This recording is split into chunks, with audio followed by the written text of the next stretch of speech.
Well, not much has changed for women in the workplace, despite the rise of the Me Too movement.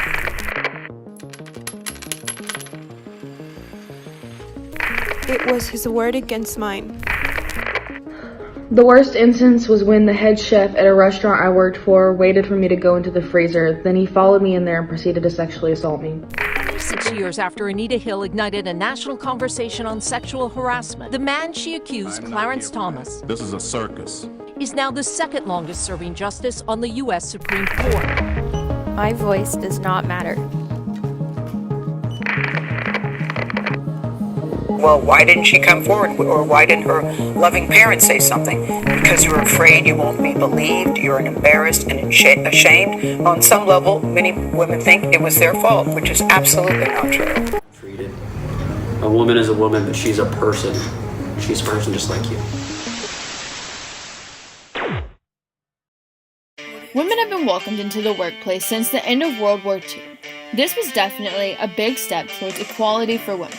However, due to toxic masculinity, many women are overwhelmed with fear on a daily basis because they are being taken advantage of. What is toxic masculinity? Toxic masculinity is basically an extremely exaggerated form of the male gender role. These are traits such as being extremely violent. I never knew my chick thought this way. She goes, with the UFC guys' house, a lot of them they did that whole documentary about the domestic abuse problems running through, and my girlfriend goes, "Oh, I would never want to date a guy like that. Like, if he could just like lose control, like he could just beat shit out of you." And it's like, I could beat shit out of you if I lost control. Like, do you think that I can't do that? Like, you get angry. Why would you say that to me in front of a friend? Like, of course I could beat. Sexually aggressive. When you're a star, they let you do it. You can do anything. Whatever you want. Grab them by the... And unable to show emotion. You know what they say about men with small hands? You gotta see this guy. Oh, I don't know what I said. I don't remember. Men who don't have these traits are usually told they're not real men. In the workplace, this contributes to sexual assault by pushing men to believe that relationships in the workplace have to be competitive. Someone has to come out on top, and it's going to be them. Now, something's important for women to understand. When it comes to this area, we're no longer driven so much by our brains or by our hearts, but it's by a chemical. It's called testosterone. And it runs through our blood. We interviewed lawyer David Haggard to gain the legal perspective on the subject matter. I am a lawyer at Guest and Gray Law Firm. I handle all sorts of civil litigation, personal injury, employment matters, stuff like that. Women particularly, I mean, in most of these cases that I've had, it's where it's a younger woman who's mid to late 20s, who usually single, but most oftentimes they have a child or something, some sort of a dependent, and that makes it really, really bad for them if they lose their job. And so when they start having problems like this, it's usually the same type of boss every single time. Guy makes advances, knows that she's in a position where he's kind of ID'd her. She's the one that he thinks he can get away with this in doing that. And so for her particularly, I mean, this is a woman who she relies on herself. She provides for other people, and losing her job would essentially be losing everything. I mean, she not only has to take care of herself, she has to take care of another person. This man is doing this specifically because he's in a position of power and knows that he can try to get away with this, and maybe he has gotten away with it in the past. Just the fact that he thinks he can, and that she's just an object to him that he can play with, it's definitely a possibility. Seeing that the workplace drives these men to hunt down women, we seek to better understand what managers and other bosses have done and how they play a key role. We reached out to a victim and asked her to tell her story. At my most recent job, I worked at a CC's, and I met a guy there who I thought was going to be my friend. And he would talk to me, and I would talk to him about my problems, and he'd talk to me about his. And then slowly he'd start shooting little flirtatious remarks at me, and I'd be like, I have a boyfriend. And that's not appropriate, we're at work. And he would keep doing that, and I would tell my boss about things, and he would laugh at me and say, well, that's part of it, he's a guy or a girl, that happens. After I confided in another coworker, who was also a guy, the same thing would happen, and I felt like what I was saying wasn't being comprehended by the males that I worked with, and that I wasn't being taken seriously.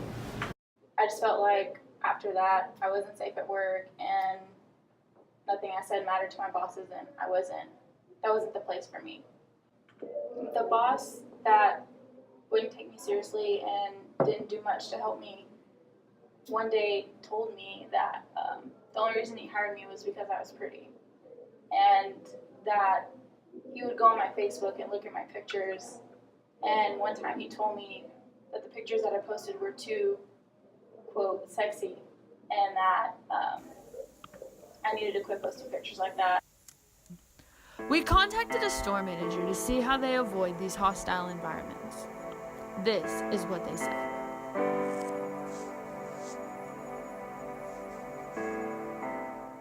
The policy on dealing with sexual harassment is very severe. It's all the way up until termination.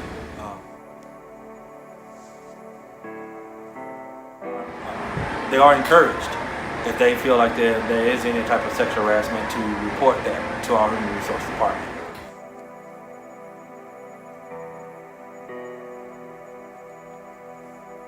To be honest with you, no. Not to my knowledge. I've been with the company for about a total of 12 years, but my full time has been 10 years. I haven't yet to have that.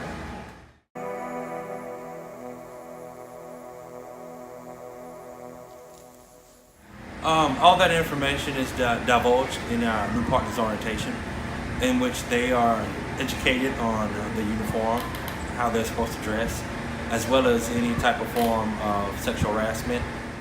If employees give training to workers to avoid these cases, then why is it failing?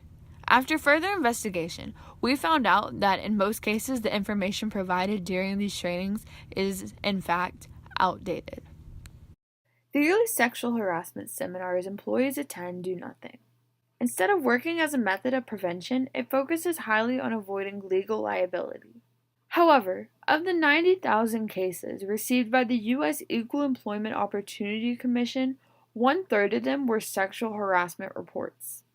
How are these women expected to report when their job doesn't give them support nor the proper resources for them to report?